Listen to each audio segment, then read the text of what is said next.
বিসমিল্লাহির রহমানির রহিম। ইন্নাল হামদুলিল্লাহ ওয়াসসালাতু ওয়াসসালামু আলা রাসূলিল্লাহ ওয়া আলা আলিহি ওয়া সাহবিহি ওয়া সাল্লামা তাসলিমান কাসীরা আম্মা বাদ। রাব্বি ইশরাহ লি সাদরি ওয়া ইয়াসসির লি আমরি ওয়াহলুল উকদাতাম মিন লিসানি ইয়াফকাহু কাওলি। আসসালামু আলাইকুম ওয়া রাহমাতুল্লাহি ওয়া বারাকাতুহু। আলহামদুলিল্লাহ, মহান আল্লাহর শুকরিয়া যে আজকে আমরা এখানে একত্রিত হতে পারছি এবং আমরা দ্বীন ইসলামের কিছু কথা শোনার জন্য, কিছু কথা জানার জন্য এখানে সবাই আসতে পারছি এবং এই আয়োজনটা আলহামদুলিল্লাহ সুন্দরভাবে চলমান আছে। আপনাদের সবাইকে শুকরিয়া সময় করে এখানে আসার জন্য। দ্বীন ইসলামের কিছু কথা শোনার জন্য, কিছু কথা জানার জন্য আপনারা এখানে আসছেন। আল্লাহ আপনাদের নেক নিয়ত কবুল করেন, আপনাদের উত্তম জাযা দেন এবং এই সময়টা আমাদের জন্য উপকারী করে দেন দুনিয়া এবং আখিরাতের জন্য। আমি খাসভাবে শুকরিয়া আদায় করতেছি যেই ভাইরা এই আয়োজন করছেন তাদের জন্য। অনেক মেহনত করছেন, সময় দিছেন, কষ্ট করছেন। আল্লাহ তাদের উত্তম জাযা দান করেন। এবং আমি বিশেষভাবে মুফতি মনোয়ার হোসেন ভাইয়ের শুকরিয়া আদায় করতেছি। মূলত ভাই আমাকে বলছিলেন যে কুড়িগ্রাম আসা দরকার। আমি বগুড়ায় একটা প্রোগ্রামে গেছিলাম। তখন ভাই আমাকে বলতেছিলেন যে কুড়িগ্রামে আসার একটা প্রয়োজনীয়তা আছে। তো তখনই আরকি সিদ্ধান্ত নেয়া। তো আল্লাহ ভাইকে উত্তম জাযা দান করেন ইনশাআল্লাহ তাআলা। আজকে আমি আপনাদের যে আলোচনাটা করব, আমি আপনাদের ৩ টা দায়িত্বের কথা বলব, ২ টা বাস্তবতার কথা বলব। আর একটা জিনিসের জন্য অনুরোধ করব বা আহ্বান করব। ঠিক আছে? ৩ টা দায়িত্ব যেটা আমাদের সবার জন্য, ২ টা বাস্তবতা যেটা আমাদের সবার জন্য, আর একটা আহ্বান বা অনুরোধ যেটা আমার পক্ষ থেকে আপনাদের জন্য। কিন্তু সেই প্রশ্নটায় যাবার আগে, সেই আলোচনাটায় যাওয়ার আগে একটা জিনিস একটু প্রশ্ন করা দরকার। সেটা হলো, আমাদের কি এই দ্বীনের জন্য কাজ করা প্রয়োজন কিনা? আমরা এখানে আসছি দ্বীনের ব্যাপারে জানার জন্য, নিজের সময়টা ভালোভাবে ইউজ করার জন্য এবং আমরা সবাই এটা নিয়ে কনসার্ন যে আমাদের আখিরাতে কি হবে? আল্লাহ আযজা ওয়া জাল্লার সামনে যখন আমরা যাব, তখন আমাদের কি অবস্থা হবে? কিন্তু পাশাপাশি একটা হলো ব্যক্তিগত পর্যায়ে আমি আমার নিজের আখিরাতের জন্য কাজ করতেছি, এটা ঠিক আছে। কিন্তু এর বাইরে দ্বীন ইসলামের জন্য আমার কোনো দায়িত্ব আছে কিনা? দ্বীন ইসলামের জন্য আমার কাজ করার প্রয়োজন কিনা? নাকি আমরা শুধুমাত্র লা ইলাহা ইল্লাল্লাহ বলবো এবং সেটা যথেষ্ট হবে? শুধুমাত্র আমরা বলবো যে আমরা ঈমান আনছি এবং সেটা আখিরাতে আমাদের নাজাতের জন্য যথেষ্ট হয়ে যাবে। কোনটা? শুধুমাত্র বললে যথেষ্ট হবে কিনা ভাই? এটা কে বলছেন? এটা আল্লাহ আযজা ওয়া জাল বলছেন। সূরা আনকাবুতে আল্লাহ বলছেন, আলিফ লাম মিম আহাসিবান নাসু আইয়ুতরাকু আইয়াকুলু আমান্না ওয়া হুম লা ইফতানুন।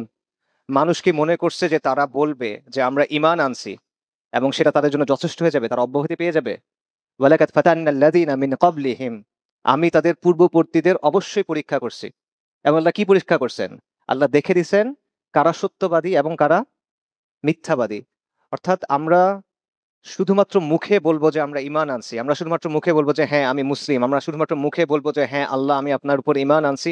এছাড়া যথেষ্ট না। আল্লাহ আমাদের পরীক্ষা করবেন। আল্লাহ যাচাই করে নিবেন এবং আল্লাহ এটা পূর্ববর্তীদের ক্ষেত্রেও করছেন। এটা শুধুমাত্র আমাদের জন্য বিশেষ কিছু না। সূরা আসরের কথা চিন্তা করেন। ইমাম আশ-শাফিঈ বলছেন যে আল্লাহ আযজা ওয়া জাল যদি কোরআনের মধ্যে শুধু একটা সূরা নাজিল করতেন, এই সূরা আসর, তাহলে এটা মানবজাতির জন্য যথেষ্ট হতো। ইমাম শাফিঈ রাহিমাহুল্লাহ বলছেন। সূরা আসরে আল্লাহ আমাদের কি বলছেন? ওয়াল আসর ইন্নাল ইনসানা লাফি খুসর ইল্লাল্লাযীনা আমানু ওয়া আমিলুস সলিহাত ওয়া তাওয়াসাউ বিল হাক্কি ওয়া তাওয়াসাউ বিস সাবর। নিশ্চয়ই মানুষ ক্ষতিগ্রস্ত তারা ছাড়া যাদের মধ্যে কিছু বৈশিষ্ট্য আছে। বৈশিষ্ট্যগুলো কি? আল্লাহ ৪ টা বৈশিষ্ট্যের কথা বলছেন।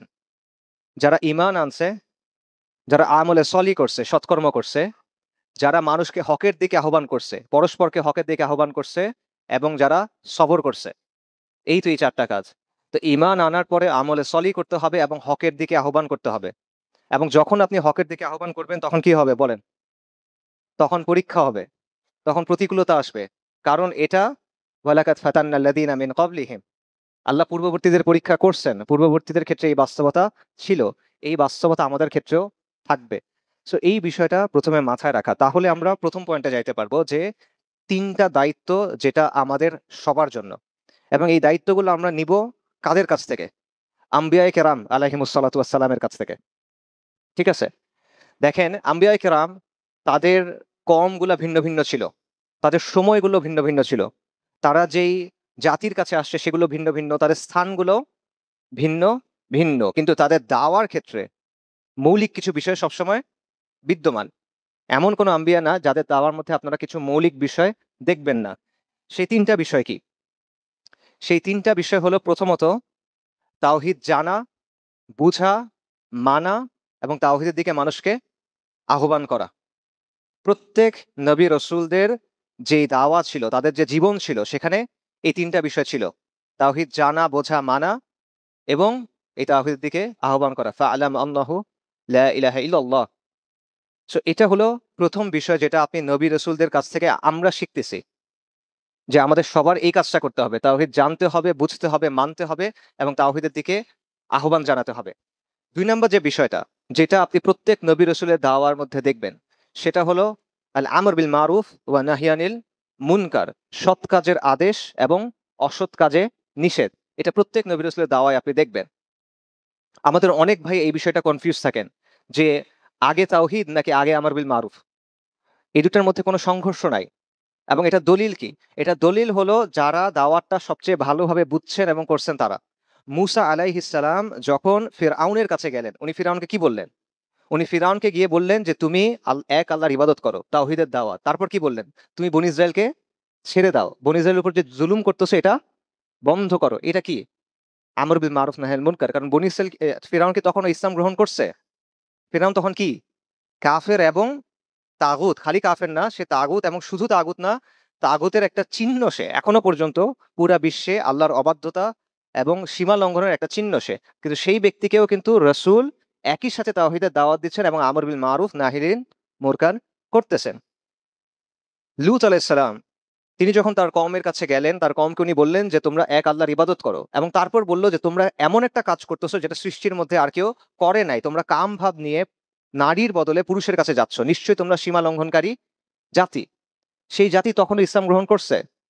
করে নাই। কিন্তু তাদেরকে উনি একই সাথে তাওহীদের দাওয়াত দিচ্ছেন এবং আমর বিল মারুফ নাহিলেন মুনকার করতেছেন।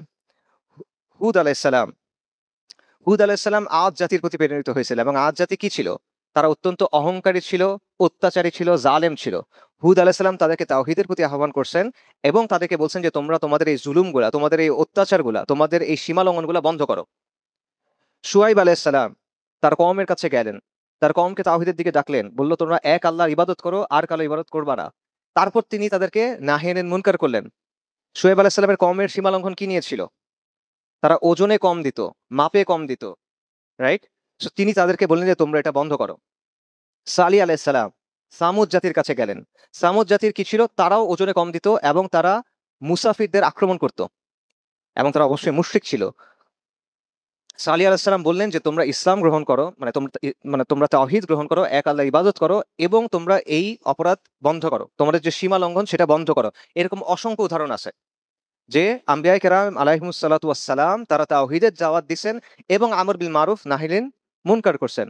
নবী সাল্লাল্লাহু আলাইহি ওয়াসাল্লামের ব্যাপারে আল্লাহ সুবহানাহু ওয়া তাআলা সূরা আরাফে বলছেন, নবী সাল্লাল্লাহু আলাইহি ওয়াসাল্লাম একটা বৈশিষ্ট্যই হলো যে তিনি তাদেরকে সৎ কাজের আদেশ করেন এবং অসৎ কাজে বারণ করেন। এটা নবী সাল্লাল্লাহু আলাইহি ওয়াসাল্লামের একটা বৈশিষ্ট্য, এবং এরকম অসংখ্য দলিল দেখানো সম্ভব।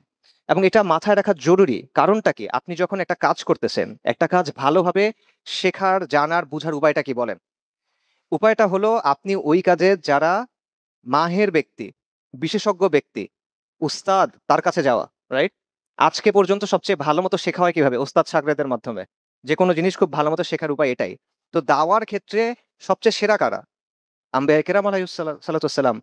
কোন জাতিকে ইসলাহ করা, সংস্কার করা, আল্লাহর দিকে আহ্বান করা, দাওয়া ইলাল্লাহ, এগুলাতে শ্রেষ্ঠ কারা? আম্বিয়া কেরাম।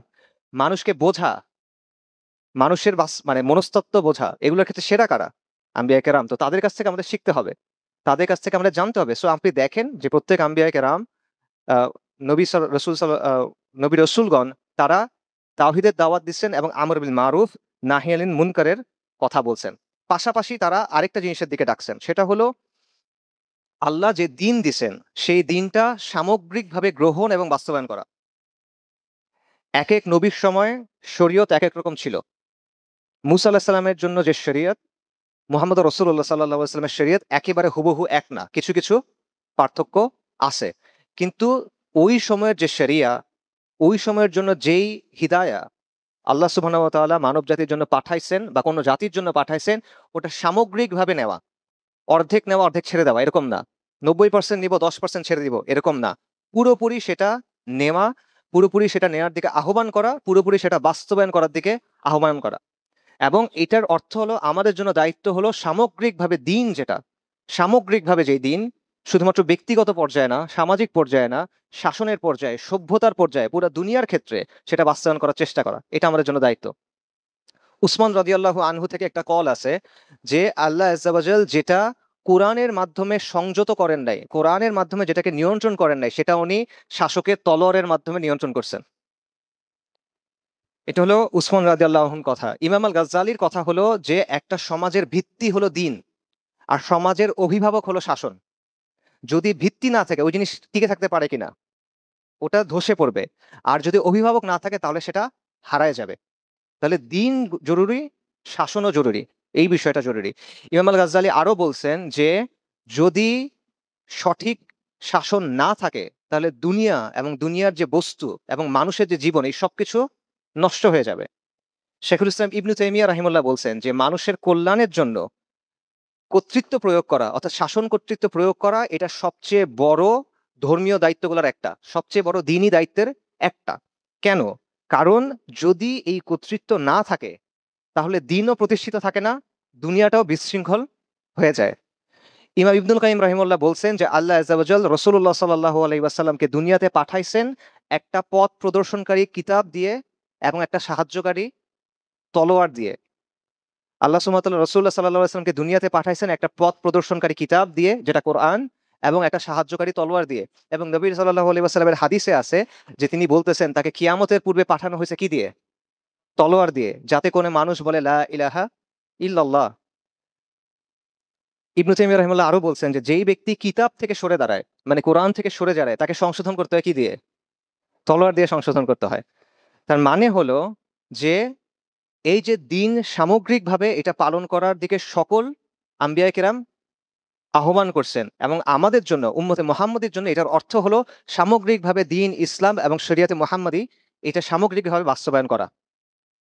কাজে তিনটা দায়িত্ব ছিল, বললাম যে আমি আপনাদের তিনটা দায়িত্বের কথা বলবো। সেই তিনটা দায়িত্ব কি বলেন? এক হলো তাওহীদ জানা, বোঝা, মানা এবং এটার দিকে আহ্বান করা। দুই হলো আমর বিল মারুফ নাহি আনিল মুনকার, সৎ কাজের আদেশ এবং অসৎ কাজে নিষেধ। তিন নাম্বার কি? সামগ্রিকভাবে দিন পালন এবং বাস্তবায়ন করার দিকে আহ্বান করা এবং সেটা প্রতিষ্ঠা করার চেষ্টা করা, যার অর্থ হলো দিন ইসলাম, ইসলামী শরিয়া প্রতিষ্ঠা করার চেষ্টা করা। এখন দেখেন এটা আমাদের সময় এটার বাস্তবতা কি? আমাদের সময়ে প্রত্যেকটা জিনিসের বাস্তবতা কি বলেন? একটা একটা করে আমরা বলি যে তাওহীদের কথা যদি আমরা বলি, তাওহীদ জানা, বোঝা, মানা এবং এটার দিকে আহ্বান করা, এটার অর্থ কি দাঁড়ায়? তাওহীদের দুটা শিক্ষা আছে, তাওহীদের দুটো অংশ আছে, একটা হলো কুফর বিত তাগুত আর একটা হলো ঈমান বিল্লাহ।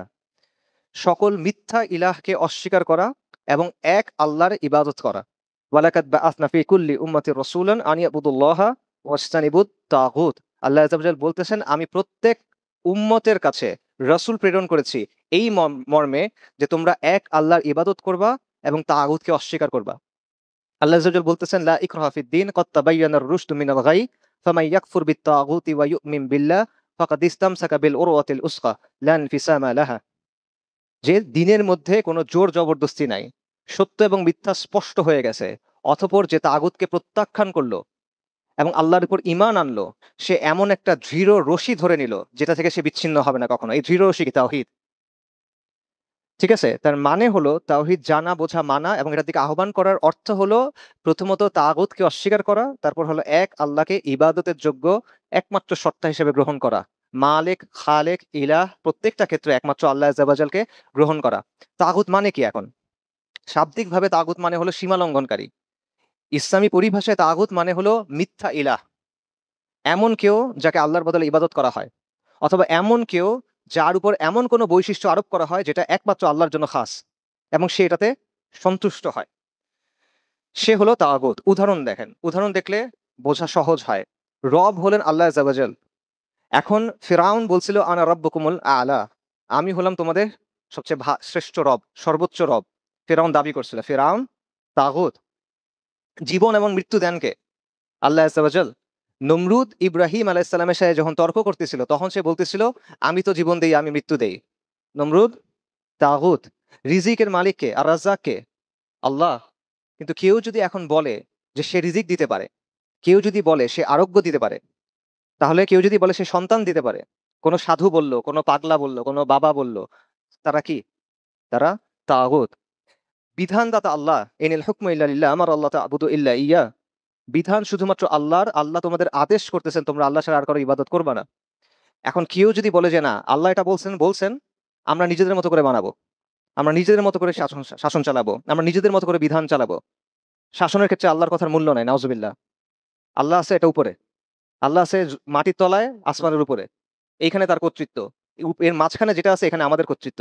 এটা যে বলতেছে সে আল্লাহর কর্তৃত্বে হস্তক্ষেপ করতেছে কিনা, করতে চাচ্ছে কিনা, পারবে না কিন্তু চাচ্ছে কিনা, সে আল্লাহর কর্তৃত্বকে চ্যালেঞ্জ করতেছে কিনা, সেটাকে অস্বীকার করতেছে কিনা, সে তাগুত। যে আল্লাহর বদলে বিধানদাতা হয়, যে আল্লাহর বদলে আইন প্রণয়ন করে, যে আল্লাহর বদলে শরীয়ত প্রণয়ন করে, তাশরী করে, ইস্তিবলাল করে, পরিবর্তন করে দেয়। আল্লাহ একটা জিনিস দিয়ে দিয়েছেন বাধ্যতামূলক, সেটা বদলে অন্য কিছু দিয়ে দিল, তারা তাগুত। মূর্তি যেগুলোর পূজা করা হয় সেগুলো তাগুত, এবং ইবলিস তাগুত। ইমাম ইবনুল কাইয়িম তাগুতের একটা ব্যাখ্যা দিয়েছেন ইলামুল মুওয়াক্কিন এই গ্রন্থে, সেটা আমি আপনাদের পড়ে শোনাই। উনি বলতেছেন তাগুত হলো এমন সবকিছু যার জন্য মানুষ আল্লাহর নির্ধারিত সীমারেখার লঙ্ঘন করে। এবং তাগুত উপাস্য হতে পারে, মাবুদ হতে পারে, তাগুত অনুসরণীয় হতে পারে, মাতবু হতে পারে, এবং তাগুত আনুগত্যের পাত্র হতে পারে। অর্থাৎ উপাস্য, অনুসরণীয়, আনুগত্যের পাত্র, তিনটেই তাগুত হতে পারে। কাজেই প্রত্যেক জাতির তাগুত হলো সেই ব্যক্তি বা সত্তা যার কাছে তারা আল্লাহ এবং তার রাসূলের পরিবর্তে বিচার প্রার্থনা করে।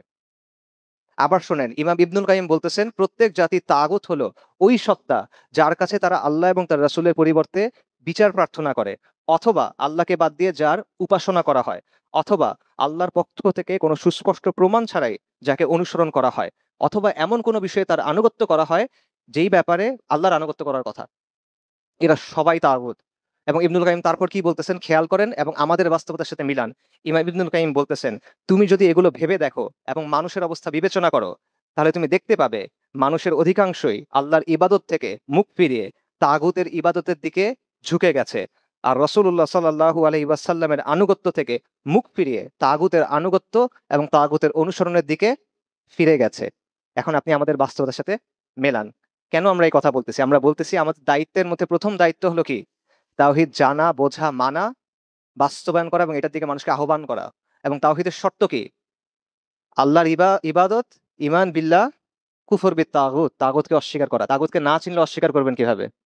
তো এই হলো তাগুতের পরিচয়। সো আমাদের সময়ের বাস্তবতা দেখেন। প্রত্যেক সময়ের ফিতনাগুলা মৌলিকভাবে এক। মৌলিকভাবে এক। ঈমান এবং তাওহীদের ফিতনা এগুলা। অথবা সীমা লঙ্ঘনের ফিতনা। কিন্তু ম্যানিফেস্টেশন মানে বহিঃপ্রকাশটা একটু ভিন্ন হয়। সো ইব্রাহিম আলাইহিস সালামের সময়, ইব্রাহিম আলাইহিস সালামের যুগের মানুষেরা শিরক করত কিভাবে? তারা মূর্তির পূজা করত। রাসূলুল্লাহ সাল্লাল্লাহু আলাইহি ওয়াসাল্লামের সময়ে তারা শিরক করত কিভাবে? তারা ইলাহ হিসেবে একমাত্র আল্লাহকে গ্রহণ করত না।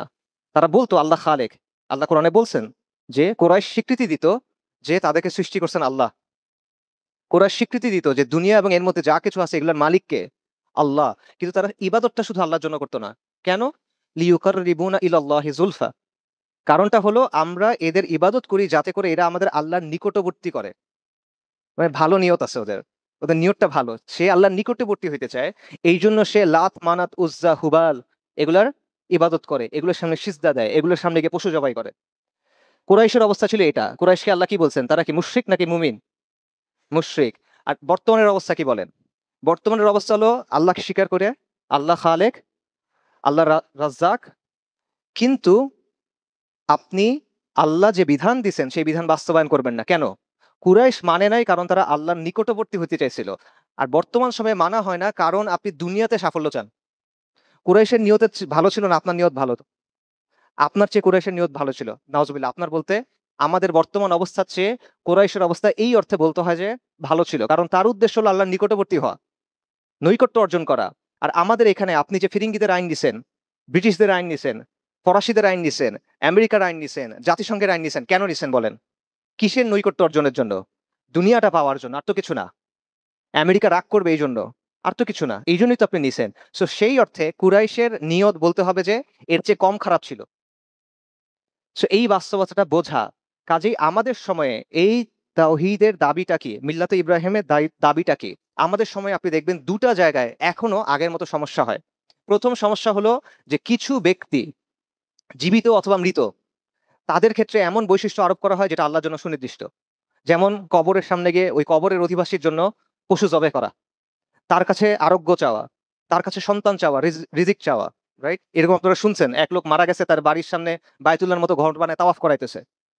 স্পষ্ট শিরক। সো এই জিনিস কিন্তু বর্তমানে এখনো আছে, একেবারে নাই এমন না। সো এই বাস্তবতা আপনার স্বীকার করতে হবে। সো এই শিরকের বিরুদ্ধে আপনার বলতে হবে, প্রথম দায়িত্ব। পাশাপাশি আরেকটা শিরক আছে, যে শিরকটা আমি মাত্র বললাম, যে কোরাইশের শিরক ছিল সে আল্লাহকে মানছে কিন্তু ইবাদত খালি আল্লাহর জন্য করবে না। আর কেন? আল্লাহর নিকটবর্তী হইতে চায়, এই জন্য সে মূর্তির পূজা করবে। আমাদের অবস্থা হলো আমরা বলতেছি আমরা আল্লাহকে মানি, কিন্তু আমরা শরিয়া আইনে বিশ্বাসী না, নাউজুবিল্লাহ। এভাবে চলবে না, মৌলবাদ এটা, তাই না? এই অবস্থা। তো এটা কি? বলেন এটা কি? যে জিনিসটা আল্লাহর জন্য নির্ধারিত সেটা আপনি আল্লাহর কাছ থেকে সরায় আরেকজনকে দিচ্ছেন, এটাকে কি বলে ইসলামে? শিরক বলে এটাকে।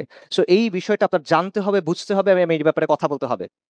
এটা বাদ দিয়ে আপনি অন্য সবকিছু নিয়ে কথা বলবেন, এটার কথা বলবেন না, আপনার দায়িত্ব পালন হয় নাই। সো এই ব্যাপারটা মনে রাখা জরুরি। আল্লাহ সুবহানাহু ওয়া তাআলা সূরা তাওবাতে বলছেন, ইত্তাখাযু আহবারাহুম ওয়া রুহবানাহুম আরবাবা মিন দুনিল্লাহ। যে ইহুদি এবং খ্রিস্টানদের ব্যাপারে বলা হচ্ছে যে তারা তাদের আলেমদেরকে এবং সন্ন্যাসীদের আল্লাহর পরিবর্তে রব হিসেবে গ্রহণ করছিল। এবং এই ঘটনাটা ঘটছিল, এটা একটা ব্যাখ্যা নবী সাল্লাল্লাহু আলাইহি ওয়াসাল্লাম নিজে দিছেন। এই আয়াতের তাফসীর হাদিসে আছে। রাসূলুল্লাহ সাল্লাল্লাহু আলাইহি ওয়াসাল্লাম এই আয়াতের ব্যাখ্যা দিছেন। আপনারা হাতেম তাইর নাম শুনছেন, দানবীর হাতেম তাই। হাতেম তাইর ছেলে ছিল আদি, সাহাবী আদি ইবনে হাতেম তাই রাদিয়াল্লাহু আন। তিনি যখন ইসলাম গ্রহণ করতে আসছেন তখন তার কাছে একটা ক্রুশ ছিল গলায় ঝোলানো। নবী সাল্লাল্লাহু আলাইহি ওয়াসাল্লাম বলছেন যে এই ক্রুশ তুমি ফেলে দাও, এবং তখন তিনি এই আয়াত পড়ছেন যে তারা তাদের আলেম এবং সন্ন্যাসীদের আল্লাহর পরিবর্তে রব হিসেবে গ্রহণ করলো। তখন আদি রাদিয়াল্লাহু আনহু বললেন, ইয়া রাসূলুল্লাহ, আমরা তো তাদের ইবাদত করতাম না, আমরা তো তাদের জন্য নামাজ পড়তাম না, তাদের জন্য সিজদা দিতাম না, কেন আপনি এটা বললেন? মানে এই অর্থ আর কি। তখন রাসূলুল্লাহ বলছেন, তারা কি তোমাদের জন্য হালালকে হারাম করে দেয় নাই এবং হারামকে হালাল করে দেয় নাই, এবং তোমরা কি সেটা মানো নাই? বলছে হ্যাঁ আমরা মানছি। বলছে এটা ইবাদত। রাসূলুল্লাহ সাল্লাল্লাহু আলাইহি ওয়াসাল্লামের ব্যাখ্যা। আপনি আমাদের বর্তমানের সাথে মিলে দেখেন, আমাদের বর্তমানের সাথে মিলায় দেখেন এই অবস্থাটা কি। সো এই জন্য প্রথম যে দায়িত্ব, নবীদের কাছ থেকে আমরা যে শিক্ষা পাচ্ছি, আমাদের প্রথম দায়িত্ব তাওহীদ জানা, বোঝা, মানা, বাস্তবায়ন করা। সেটার জন্য প্রথমে আমাদের এক আল্লাহর ইবাদত করতে হবে এবং সব তাগুতকে অস্বীকার করতে হবে। এবং যেই শিরক আপনার সমাজে বেশি আছে বা যেই জায়গাতে তাওহীদের সাথে সাংঘর্ষিক বিষয় বেশি আছে, সেই ব্যাপারে আপনার কথা বলতে হবে। প্রথমত নিজের বুঝতে হবে, তারপর সেটা বোঝাতে হবে মানুষকে। এটা কেন করতে হবে আপনার? কারণটা হলো, নবী সাল্লাল্লাহু আলাইহি ওয়াসাল্লামের একটা হাদিস আছে, আপনারা সবাই এই হাদিস জানেন। আমি যখন জাহেল ছিলাম তখন আমি এই হাদিস জানতাম। সেটা হলো যে লা ইলাহা ইল্লাল্লাহতে যে বিশ্বাস করলো এবং এই বিশ্বাসের উপর যে মারা গেল, সে কোথায় যাবে? জান্নাতে যাবে। এবং বুখারী শরীফের হাদিস আছে, আবু যর রাদিয়াল্লাহু তার সামনে নবী সাল্লাল্লাহু আলাইহি ওয়াসাল্লাম যখন এটা বলছেন, উনি অবাক হয়ে গেছেন। উনি বলতেছেন, ইয়া রাসূলুল্লাহ, যদি সে চুরি করে এবং জিনা করে তাহলেও?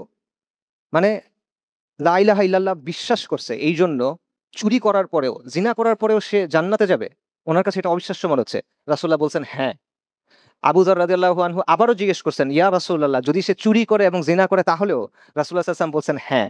আবু যর রাদিয়াল্লাহু আনহু তৃতীয়বার জিজ্ঞেস করছেন, ইয়া রাসূলুল্লাহ, যদি সে চুরি করে এবং জিনা করে তাহলেও? উনার কাছে মানতে কষ্ট হচ্ছে যে চুরি করা, জিনা করা, এত ভয়ঙ্কর গুনাহ করার পরেও জান্নাতে যাবে? রাসূলুল্লাহ সাল্লাল্লাহু আলাইহি ওয়াসাল্লাম বলছেন হ্যাঁ, এবং যদিও আবু যরের সেটা অপছন্দ হয়। তো এই জিনিসটা আমি জাহিলিয়াতের সময়ও জানতাম। কারণ আমার তখন চিন্তা ছিল, মানে জাহিলি সময়ের বুদ্ধি আরকি, যে যত গুনাহ করছি, কিন্তু লা ইলাহা ইল্লাল্লাহ মুহাম্মাদুর রাসূলুল্লাহ তো আছে। তো একসময় না একসময় জান্নাতে যাবো ইনশাআল্লাহ। যত গুনাহ করছি একটা ছোটখাটো শাস্তি হবে, নাউজুবিল্লাহ, এটা জাহালাতের চিন্তা আরকি। কিন্তু একসময় না একসময় তো জান্নাতে যাচ্ছি। শিরক তো করি নাই কখনো। কিন্তু যখন আপনি এই বাস্তবতা বুঝবেন যে এই যে আমি এতক্ষণ যা বললাম, বিধান কার? আল্লাহর। শাসন কর্তৃত্ব কার? আল্লাহর। শরীয়তের মালিক কে? আল্লাহ। সেইখানে আপনি আরেকজনকে মেনে নিছেন। সেখানে আপনি আরেকজনকে আইন প্রণেতা বানাইছেন। সেখানে আপনি আরেকজনকে আইন প্রণেতা হওয়ার জন্য আপনার প্রতিনিধি বানাইছেন। এরপর আপনি কিভাবে আল্লাহর কাছে গিয়ে বলবেন, হ্যাঁ আমি তাওহীদ বুঝছিলাম, তাওহীদের উপর ছিলাম, অতএব আমি জান্নাত দাবি করব আপনার কাছে? এটা আল্লাহর কাছে আপনি বলতে পারবেন না। তো এই বিষয়টা মাথায় রাখা জরুরি। দ্বিতীয় যে পয়েন্ট সেটা হলো, আমাদের তৃতীয় দায়িত্ব হলো আমর বিল মারুফ নাহি আনিল মুনকার। সৎ কাজের আদেশ করা এবং অসৎ কাজের নিষেধ করা, এবং এটা উম্মতে মুহাম্মাদের বৈশিষ্ট্য। আল্লাহ সুবহানাহু ওয়া তাআলা কোরআনে কি বলছেন? কুনতুম খায়রা উম্মাতিন উখরিজাত লিন-নাস। তোমরা হলো মানব জাতির মধ্যে শ্রেষ্ঠ উম্মত, যাদেরকে তোলা হয়েছে। কেন করা হয়েছে? কারণ তা'মুরুনা বিল মারুফি ওয়া তানহাউনা আনিল মুনকার ওয়া তু'মিনুনা বিল্লাহ। কারণ তোমরা সৎ কাজের আদেশ করো, অসৎ কাজে নিষেধ করো এবং তোমরা ঈমান আনছো। সেটা আমাদের বৈশিষ্ট্য। তো আমাদের সৎ কাজের আদেশ এবং অসৎ কাজের নিষেধ করতে হবে এবং যেটা সমাজে বিরাজমান সেটা নিয়েই বলতে হবে। আপনার সামনে এক লোক এসে মদ খাইতেছে, আপনি তাকে গিয়ে বলতেছেন যে, "ভাই আপনি আম দাড়িটা বড় করেন।" এটা হইল না। দাড়ি বড় করতে হবে। ওটা আমি অস্বীকার করতেছি না। কিন্তু তাকে ওটা বুঝাতে হবে। ওই মুহূর্তে সে মাতাল থাকলে তখন না বুঝাতে পারেন। কিন্তু পরে গিয়ে তাকে বোঝাতে হবে আপনার। দিনের মধ্যে শর্টকাট করতে পারবেন না আপনি। আপনার খেয়াল খুশি মতো করতে পারবেন না। তো আমার সমাজে যেই মুনকার গুলো আছে, অসংখ্য মুনকার আমাদের সমাজের মধ্যে আছে। মাদক আছে, জেনা আছে, ব্যভিচার আছে, পরিবারের ভাঙন আছে। বর্তমান সমাজে এমন হচ্ছে যে ছেলেরা বাবা-মা সারা জীবন কষ্ট করে সন্তানদের বড় করতেছে। সন্তান বড় হওয়ার পর বাবা-মাকে বৃদ্ধাশ্রমে ফেলে দিয়ে আসতেছে। পাশ্চাত্যের জাহেলিয়াত আমাদের কাছে চলে আসছে। এই সবগুলা জিনিস, দুর্নীতি আছে, সুদ আছে, হারাম ইনকাম আছে। প্রতিটা ক্ষেত্রে হারাম ব্যাপক হয়ে গেছে এবং হালাল দুর্লভ হয়ে গেছে, বিরল হয়ে গেছে। এই বিষয়গুলো নিয়ে আপনার কথা বলতে হবে। আপনার বন্ধুদের মধ্যে, আপনার সমবয়সীদের মধ্যে, আপনার সমাজের মধ্যে যেই মুনকার আছে, যেই খারাপটা আছে সেটা নিয়ে আপনার কথা বলতে হবে। এবং এটাও মাথায় রাখতে হবে আপনি শুধুমাত্র সৎ কাজের আদেশ করবেন আর অসৎ কাজের নিষেধ করবেন না। এটা করলে হবে না। এটা কাদের সিফাত? নবী সাল্লাল্লাহু আলাইহি ওয়াসাল্লাম বলছেন এটা হলো বনু ইসরাইলের সিফাত, ইহুদীদের সিফাত এটা। ইহুদীদের আলেমরা এই কাজটা করত। তারা সৎ কাজের আদেশ দিত কিন্তু অসৎ কাজের নিষেধ করত না। এটা আল্লাহ আযজা ওয়া জাল্লা একেবারেই পছন্দ করেন না। তো এই জিনিস যদি আমাদের মধ্যেও দেখা যায়, আমাদের অত্যন্ত শঙ্কিত হওয়া উচিত। যে আপনি সৎ কাজের কথা বলতেছেন, মিষ্টি খাওয়া সুন্নাত এসব বলতেছেন। কিন্তু আপনার সামনে একটার পর একটা মুনকার হচ্ছে, সমাজ নষ্ট হয়ে যাচ্ছে, সেখানে আপনার কোনো ভূমিকা নাই। আপনি আপনার মতো একা রয়ে গেছেন। এটা হবে না। আপনাকে ওটার বিরুদ্ধে বলতে হবে। যতদূর পারেন অতটুক বলবেন। নবী সাল্লাল্লাহু আলাইহি ওয়াসাল্লামের হাদিস আপনারা জানেন যে কেউ যখন খারাপ কিছু দেখে, তার দায়িত্ব কি? সম্ভব হলে হাত দিয়ে বাধা দিবে, না পারলে মুখে বলবে, না পারলে অন্তরে করবে। তো আপনি মুখে বলবেন, সমস্যা কি? আপনি হাত দিয়ে বাধাইতে পারবেন না হয়তো। বাস্তব আপনি পারবেন না অনেক ক্ষেত্রেই। আপনি দুর্বল। কিন্তু আপনি মুখে বলেন। এই বলাটা itself আল্লাহর পক্ষ থেকে আপনার প্রতি দায়িত্ব। এবং এই বলাটার পর ইনশাআল্লাহ পরে কি হবে এটা আল্লাহর দায়িত্ব। সো এই কাজটা আমাদেরকে করতে হবে। আমাদের জন্য আমর বিল মারুফ নাহি আনিল মুনকারের মধ্যে আমাদের সমাজের অন্যান্য যা সমস্যা আছে অথবা আমাদের জন্য যে হুমকিগুলো আছে এগুলোর মোকাবেলা করাও এটার মধ্যে অন্তর্ভুক্ত। ভারত আপনার উপর আগ্রাসন চালাইতে চায়। এই আগ্রাসনের ব্যাপারে আপনি বেখবর হয়ে আছেন। এটা কি আপনার জন্য বৈধ হয়? হয় না। কারণ সে দিন এবং দুনিয়া ২ টাকে কি করবে? বিপর্যয়ের মুখে ফেলবে। নাকি খুব ভালো হবে আপনার দিন দুনিয়া? বিপর্যয়ের মুখে ফেলবে, রাইট? আচ্ছা, আমাদের এখানে মিশনারিদের কাজ আছে। বিশেষ করে আপনাদের এইদিকে ব্যাপকভাবে কাজ আছে মিশনারিদের। এই কাজের ব্যাপারে আপনার আমার কোনো দায়িত্ব নাই? আপনি মনে করতেছেন এটা নিয়ে আপনি জিজ্ঞাসিত হবেন না? আপনার সামনে আপনি সুস্থ সবল মানুষ। আপনি জানেন, দিন বুঝছেন, দিনের কথা শুনতে আসছেন। আর এখানে মিশনারিরা হাজার, হাজার মুসলিম সন্তানকে মুরতাদ বানায় ফেলতেছে। এটা নিয়ে আমাদের কোনো কাজ নাই? এখানে কাদিয়ানীদের কাজ আছে। পুরা বাংলাদেশে কাদিয়ানীদের কাজ আছে। সেটা নিয়ে আমাদের কাজ নাই? তাদেরকে মুসলিম ঘরে জন্ম নেওয়া শিশুদেরকে নাস্তিক বানানো হচ্ছে বা মুলহিদ বানানো হচ্ছে লিবারালিজম বা অন্যান্য আদর্শের মাধ্যমে। সেখানে নিয়ে আমাদের কাজ নাই? এই প্রত্যেকটা আমাদের দায়িত্বের মধ্যে পড়ে। এইখানে পার্বত্য চট্টগ্রাম আলাদা করে ফেলতে চায়। সেখানে একটা খ্রিস্টান প্রধান রাষ্ট্র বানানোর পরিকল্পনা আছে। ওলামায়ে কেরাম অনেক আগে থেকে বলে আসতেছেন এটা। পূর্ব তিমুরের মতো করে। আপনারা কি শুনছেন? সেটা আপনার কাজের মধ্যে পড়ে না? আপনার দায়িত্বের মধ্যে পড়েন না? সো এরকম অনেকগুলা বিষয় আছে যেগুলো আমর বিল মারুফ নাহি আনিল মুনকারের ভেতরে পড়ে, যেখানে কাজ করা আমাদের দায়িত্ব। এরপরে আসেন ২ টা দায়িত্বের কথা আমরা বললাম। এক হলো তাওহীদ জানা, মানা, বোঝা, তাওহীদের দিকে আহ্বান করা। তারপর হলো আমর বিল মারুফ নাহি আনিল মুনকার। ৩য় যে পয়েন্টটা নবীদের দাওয়া থেকে আমরা পাই সেটা হলো দিনকে সামগ্রিকভাবে পালন করা, বাস্তবায়ন করার দিকে আহ্বান করা। যেটা আমাদের জন্য এই দায়িত্বের অর্থ হলো দিন প্রতিষ্ঠা করার চেষ্টা করা। আল্লাহর জমিনে আল্লাহর দ্বীনকে কায়েম করার চেষ্টা করা, এইটা আমাদের দায়িত্ব। এটা কেন দায়িত্ব? কারণ যতগুলা সমস্যা বলতেছি এগুলা কোনো না কোনোভাবে এটার সাথে জড়িত।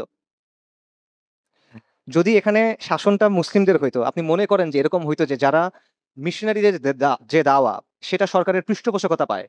আর মুসলিম যে দাওয়া সেটা সরকারের পক্ষ থেকে বাধার সম্মুখীন হতে হয়। এটি তো বাস্তব। মিশনারিরা যখন দাওয়া করে তারা সাপোর্ট পায়। আর মুসলিমরা যখন দাওয়া করে তাদের বাধা দেয়া হয়। এটা কি বাস্তব কিনা অবাস্তব? বাস্তব। এই বাস্তব কেন? এই শাসন কর্তৃত্বের জন্য। যেই শিরকের কথা আমরা বললাম, একটা হলো কবরের শিরক, একটা হলো প্রাসাদের শিরক। কবরের শিরক তো বুঝছেন। প্রাসাদের শিরক কোনটা? যে শাসন কর্তৃত্বের ব্যাপারে, বিধানের ব্যাপারে, হুকুমের ব্যাপারে, আইনের ব্যাপারে, বিচারের ব্যাপারে আপনি আল্লাহর বদলে ৩০০ জন বানায় নিছেন নিজের মতো করে। কুরাইশ ৩৬০ টা বানাইছিল, আপনি ৩০০ জন বানায় নিছেন।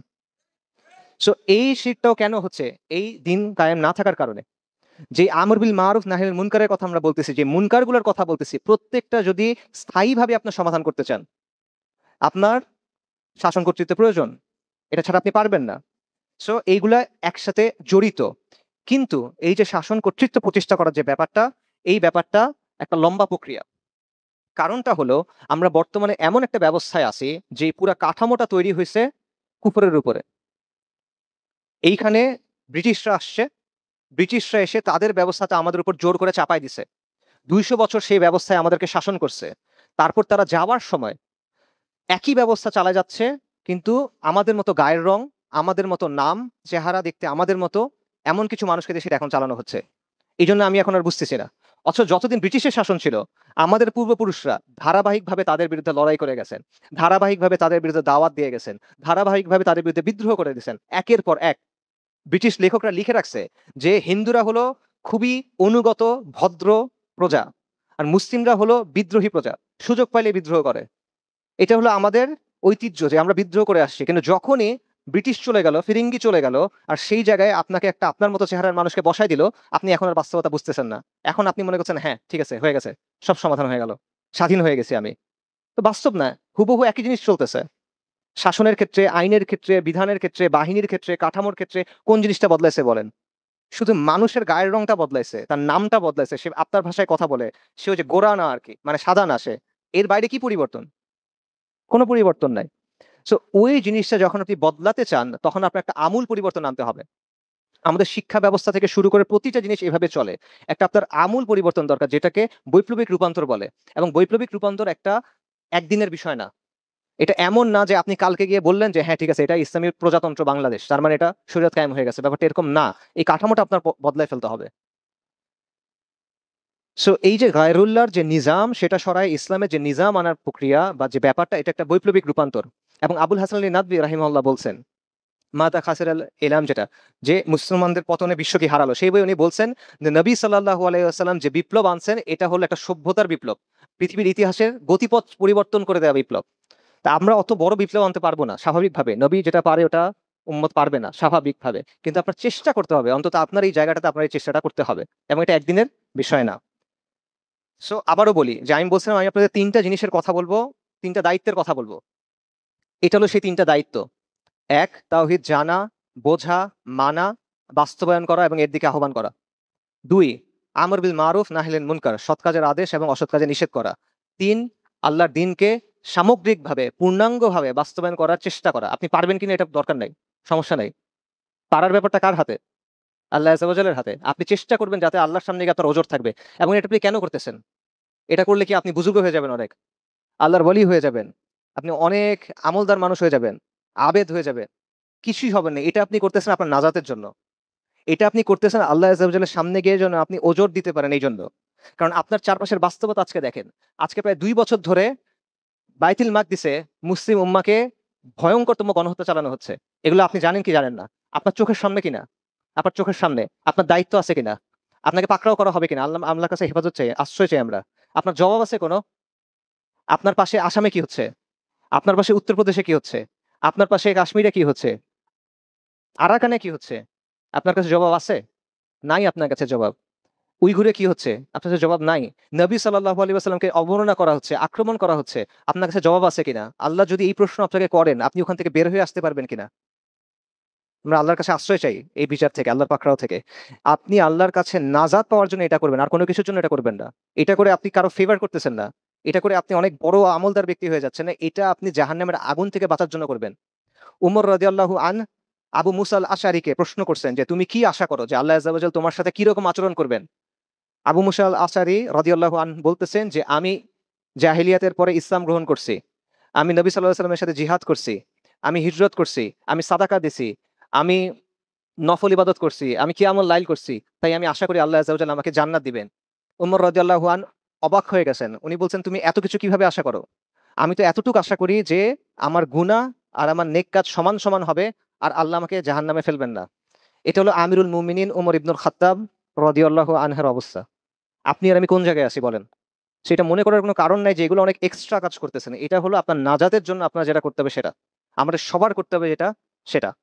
সো এটা হলো ১ম পয়েন্ট যে ৩ টা বিষয়, ৩ টা দায়িত্ব আমাদের। পরের পয়েন্টে আসি। সেটা হলো ২ টা বাস্তবতা যেটা আমাদের বুঝতে হবে।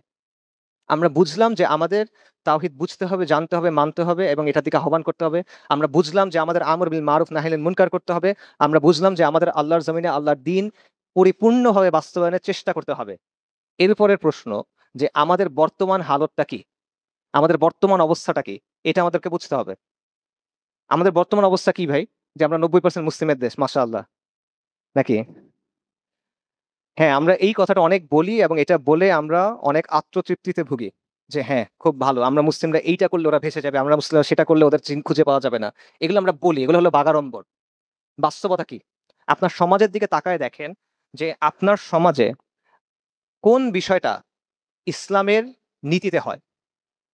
কোন একটা জিনিস আছে আমাদের সমাজে এই ভূখণ্ডটাতে যেটা ইসলামের নীতি অনুযায়ী হচ্ছে? শাসন, আইন, শিক্ষা, সংস্কৃতি, পোশাক। কোন জিনিসটা বলেন ইসলামের নীতি অনুযায়ী হচ্ছে?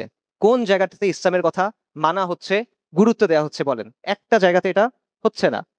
কোনো পলিসি যখন বানানো হয়, ইসলামের অবস্থান সেখানে চেক করা হয় না। বরং ইসলামের অবস্থান চেক করার কথা বলতে গেলে কি বলা হয়? মৌলবাদী। এটা হলো আপনার এখানের বাস্তবতা। এমন একটা অবস্থা যেখানে আপনি বলতেছেন আপনি 90% মুসলিমের দেশ, কিন্তু যখন যারা পরিপূর্ণভাবে ইসলামকে আঁকড়ায় ধরতে চায়, যারা পরিপূর্ণভাবে ইসলামের বাস্তবায়ন চায় এবং যারা সব তন্ত্রমন্ত্র থেকে মুক্ত থাকতে চায়, এদের কি অবস্থা সমাজে বলেন? সমাজ তাদেরকে কিভাবে দেখে বলেন? এই রাষ্ট্র তাদেরকে কিভাবে দেখে বলেন? আপনি কি খুব ক্ষমতার অবস্থানে আছেন না আপনি দুর্বলতার অবস্থানে আছেন? এই অবস্থাটা বোঝা অত্যন্ত জরুরি। আপনি যদি আপনার অবস্থা না বুঝেন, আপনি এমন সিদ্ধান্ত নিবেন যেটা ভুল হবে। হয় আপনি ওভার এস্টিমেট করবেন অথবা আন্ডার এস্টিমেট করবেন নিজের। আমাদের সমাজের অবস্থা কি দেখেন।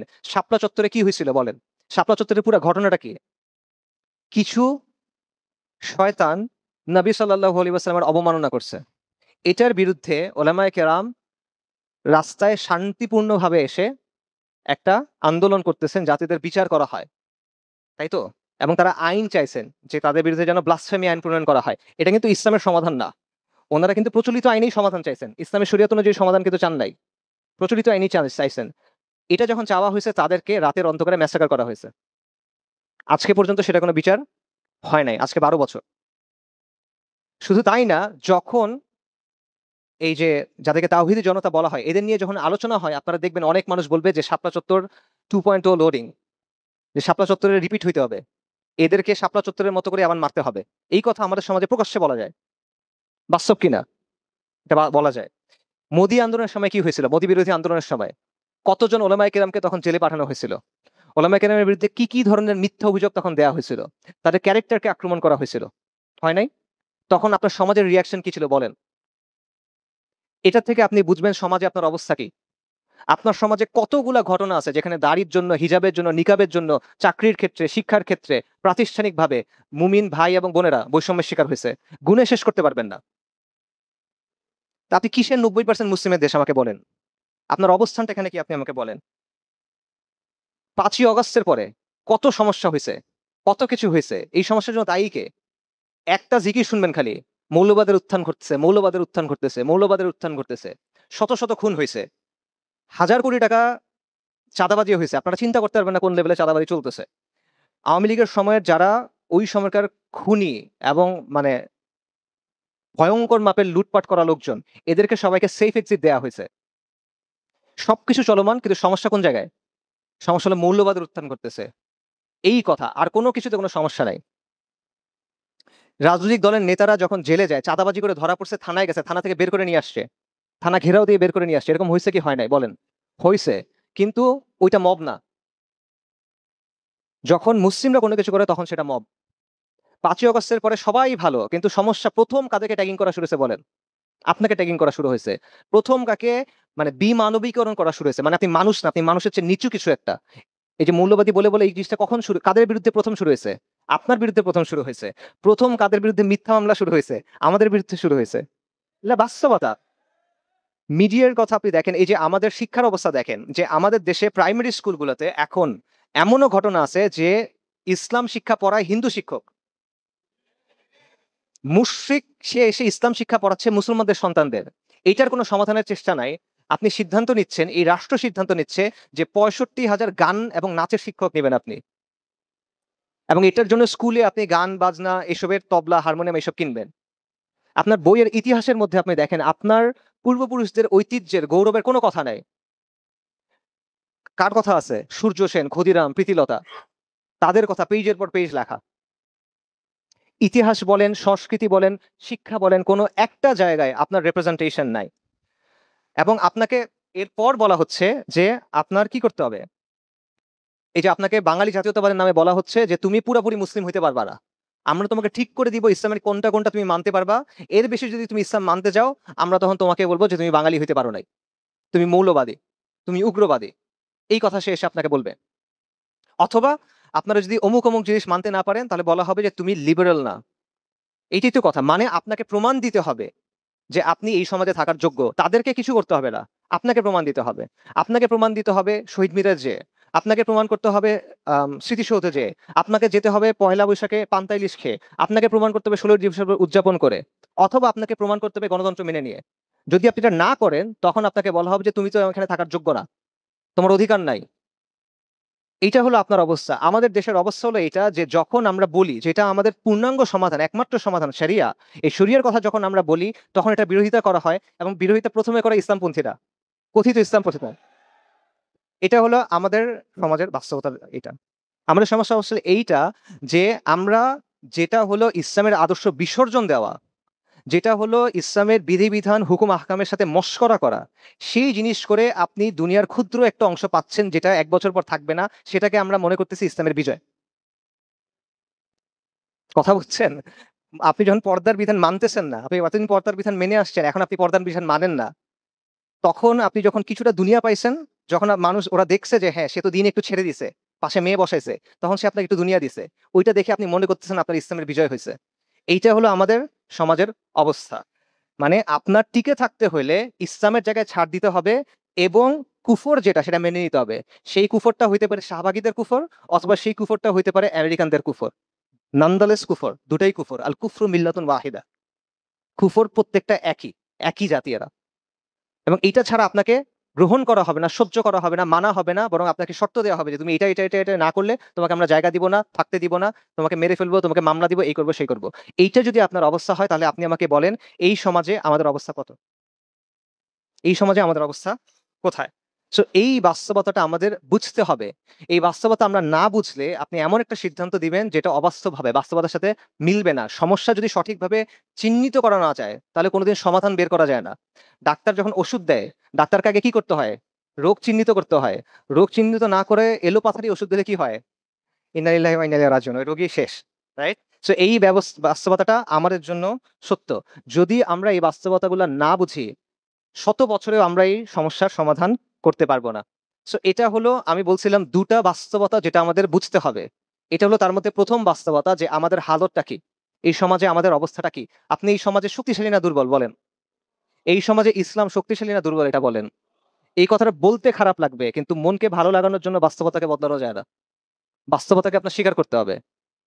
দ্বিতীয় যে বিষয় সেটা হলো অবস্থা যত খারাপই হোক আপনার চেষ্টা করতে হবে, এবং এটাই আল্লাহর পক্ষ থেকে আমাদের জন্য হুকুম, এবং এটাই আম্বিয়া কেরাম আলাইহিমুস সালাতু ওয়াস সালামের শিক্ষা, এবং আমরা সেটাই গ্রহণ করবো ইনশাআল্লাহ। কিন্তু আমার বুঝতে হবে আমি কোন জায়গায় আছি, আমি কোন স্তরে আছি, কোন মারহালাতে আছি, ঠিক আছে, কোন স্টেজে আছি, এই জিনিসটা আমার বুঝতে হবে। ব্যাপারটা ভাবে চিন্তা করেন যে ঢাকা থেকে মক্কা যাওয়া আর মদিনা থেকে মক্কা যাওয়া একরকম না।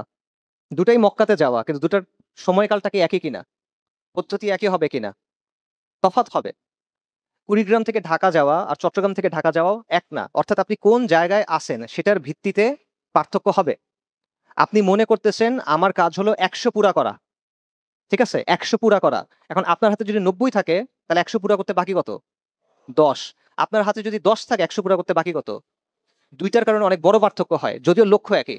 এখন আপনার বলতে হবে আপনি কি 90-এ আছেন না 10-এ আছেন। আপনি 10-এ আছেন, এই কথাটা যদি বোঝেন তাহলে অনেক বড় বাস্তবতা বুঝতে পারছেন। কারণটা হলো যে এই যে পুরা পরিবর্তনটা যেটা আমরা বললাম যে এই কুফরের নিজাম আছে, গায়রুল্লাহ নিজাম আছে, সেখান থেকে আমরা চাই আল্লাহর নিজাম আসুক।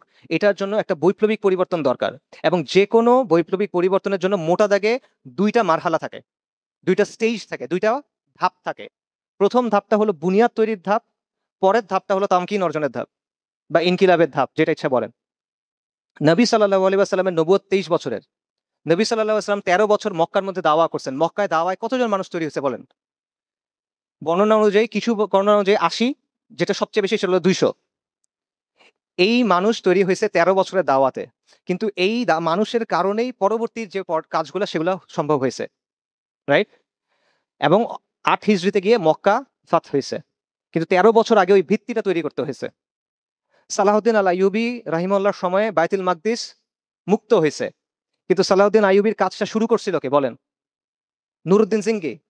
নুরুদ্দিন সিংকি রাহিমাহুল্লাহ সালাহউদ্দিন আইয়ুবীর আগে প্রায় 3 দশক ধরে ওটার বুনিয়াদটা তৈরি করছেন। উনি নুনিয়া মাদ্রাসা প্রতিষ্ঠা করছেন। উনি মানে মুত্তাকি কাজীদেরকে অবস্থান দিয়েছেন। উনি আলেমদের পৃষ্ঠপোষকতা করছেন এবং ওই সময়ে একটা সমাজ তৈরি হয়েছে যারা জিহাদের চেতনায় বড় হয়েছে এবং তারা বাইতুল মুকাদ্দাস বাইতুল মাকদিস মুক্ত করার স্বপ্ন নিয়ে তামান্না নিয়ে বড় হয়েছে। যেই বুনিয়াদের উপর দাঁড়ায় সালাহউদ্দিন আল আইয়ুবী ওই বিজয় অর্জন করতে পারছেন। জিঙ্গিকে ছাড়া এটা তো সম্ভব না। আপনি যখন বাড়ি বানান আগে কি বাড়ি বানানো শুরু করেন না ফাউন্ডেশন বানান? বুনিয়াদটা আগে দিতে হয়। এই উপমহাদেশের বাস্তবতা দেখেন, শাহ ওলিউল্লাহ মুহাদ্দিস দেহলভী রাহিমাহুল্লাহ উনি যখন দেখলেন যে এই হিন্দুস্তানে ইসলাম দুর্বল, এই হিন্দুস্তানে মুসলিমদের মধ্যে বিদা কুফর শিরক ছড়ায় পড়তেছে, ফাহিশা ছড়ায় পড়তেছে, ইসলামের শিয়ার অর্থাৎ ইসলামের প্রতীকগুলো ভুলুণ্ঠিত হচ্ছে, মানুষ দিন থেকে ক্রমাগত দূরে সরে যাচ্ছে, বাইরের শক্তির আগ্রাসন হচ্ছে, উনি প্রথমে কি করলেন? উনি প্রথমে দিনের, রুহানিয়াতের, ইলমের একটা তাজদিদ শুরু করলেন।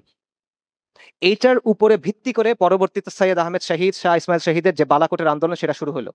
এটার উপর ভিত্তি করে পরবর্তীতে গিয়ে আকাবিরে দেওবন্দের যে আন্দোলন সেটা শুরু হলো। এটার উপর ভিত্তি করে সাদিকপুরি ওলামার 3 দশক 4 দশকের যে জিহাদ সেটা শুরু হলো। এটার উপর ভিত্তি করে তিতুমির রাহিমাহুল্লাহর বাসার কেল্লা তৈরি হলো। কিন্তু শুরুটা কোথায় হলো? শুরুটা হলো শাহ ওলিউল্লাহ মুহাদ্দিস দেহলভীর যে বুনিয়াদ তৈরি করার কাজটা সেই জায়গাটাতে। এবং এটা এই বাস্তবতা কাফেরদের ইতিহাসের মধ্যেও আপনি পাবেন। যখন আমূল কোনো পরিবর্তন আনতে হয়, মৌলিক কোনো পরিবর্তন কোথাও আনতে হয়, প্রথমে বুনিয়াদটা তৈরি করতে হয়। আমাদের সমস্যা হলো আমরা যখন চিন্তা করি যে ইসলাম কিভাবে আসবে, তখন আমরা চিন্তা করি যে আমার 90 হয়ে গেছে, 10টা কেমনে হবে? সবকিছু মনে হয় রেডি আছে, খালি মনে হয় ক্ষমতার দখল করলে মনে হয় এখন হয়ে যাচ্ছে। এভাবে আপনি চিন্তা করতেছেন এবং যেটা আমি বললাম, আপনি যদি বাস্তবতা না বুঝেন আপনি এমন সিদ্ধান্ত দিবেন যেটা আত্মঘাতীও হইতে পারে। আমাদের বাস্তবতা হলো আপনি 10-এ আছেন, তার মানে আপনাকে আগে বুনিয়াদ তৈরি করতে হবে। আপনাকে আগে বুনিয়াদ তৈরি করতে হবে। আপনি নিজেকে এটা মনে করলে হবে না যে আপনি 90-এ আছেন। এবং এটা আবারও আমি বলতেছি, এটা ইতিহাস জুড়ে আপনি দেখবেন যে যখনই উম্মাহ কোনো বিপর্যয়ের মধ্যে পড়ে গেছে, তখনই উম্মার উত্তরণটা এইভাবে হইছে।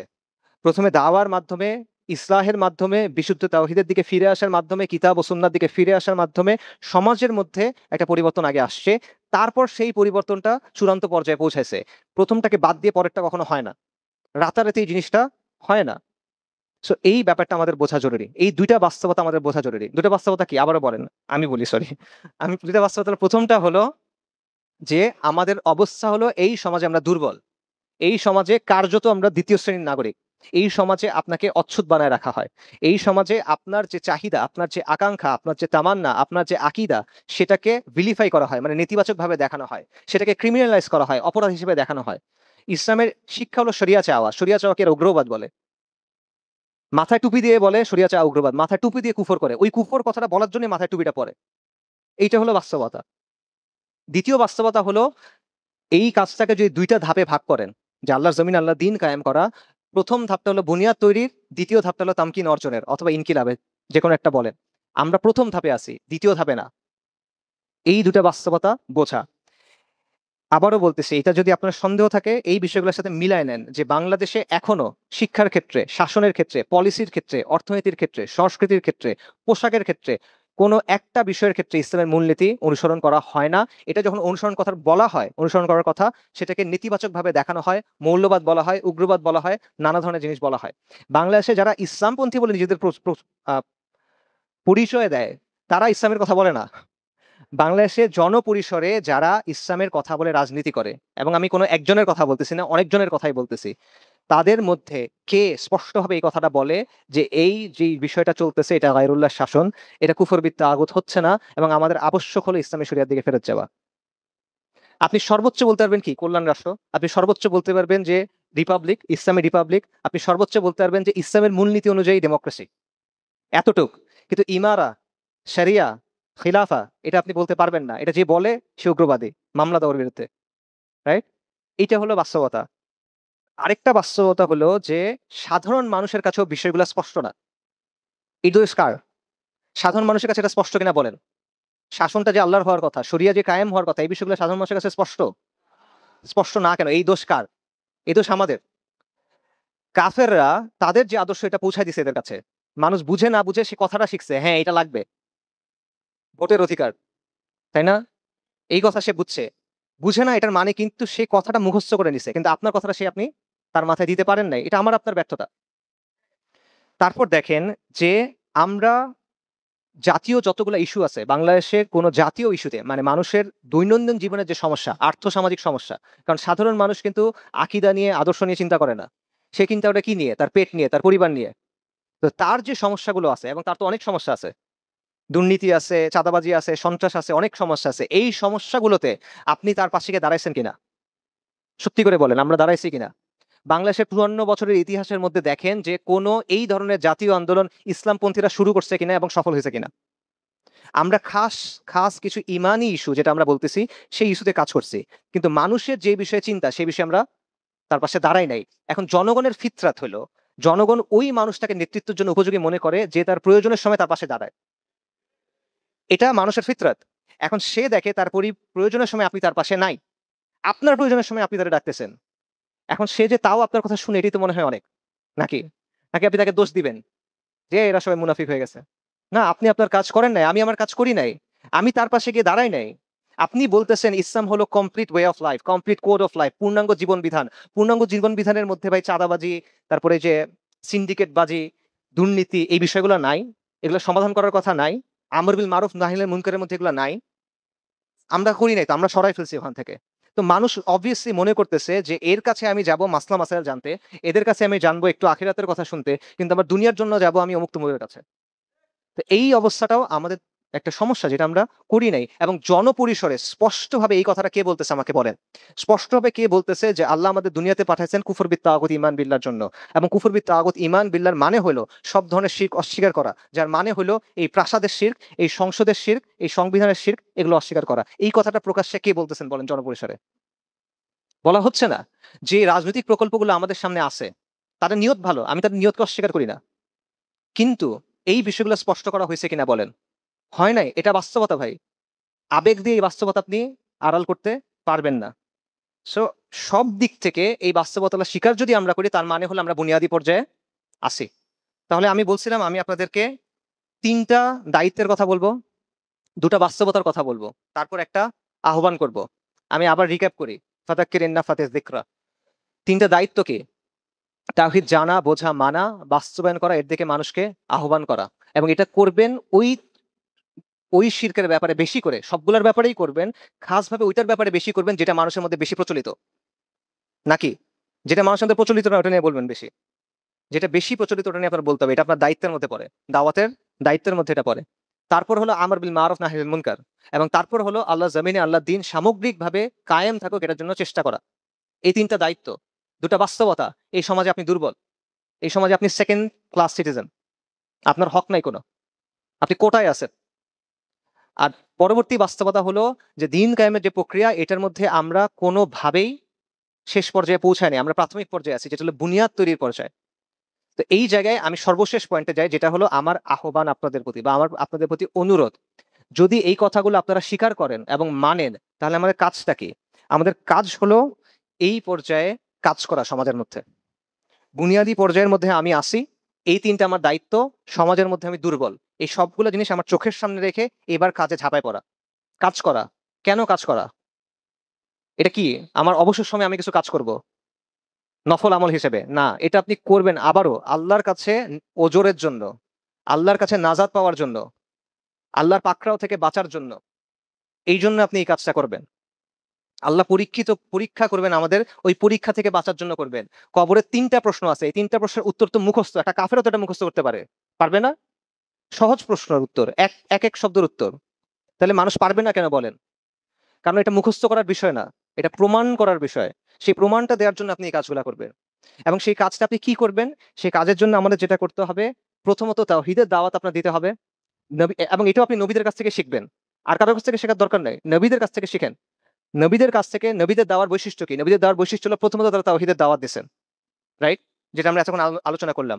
তারপর নবীরা মানুষকে দেখায় দিছেন প্রধান সংঘাতটা কোন জায়গায়। নবীরা দেখায় দিয়েছেন প্রধান অনেক কিছু দুনিয়ার মধ্যে চলে। আমাদের সমাজে এখন ১৫৭টা জিনিস চলতেছে।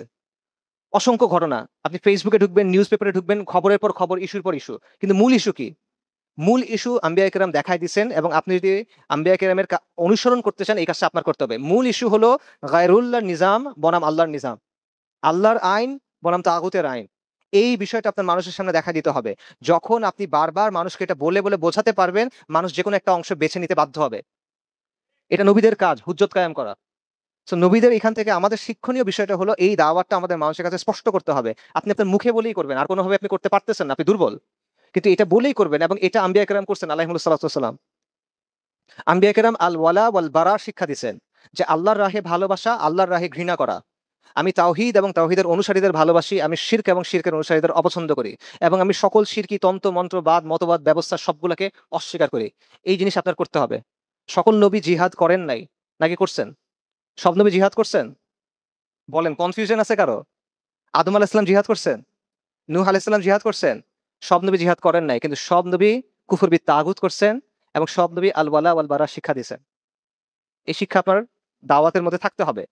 এবং আপনার নবীদের দাওয়াতের বৈশিষ্ট্য হলো তারা ছিল মুবাশশিরিন বা মুনদিরিন। তারা মানুষকে সুসংবাদ দিছেন এবং সতর্ক করছেন। কিসের ব্যাপারে?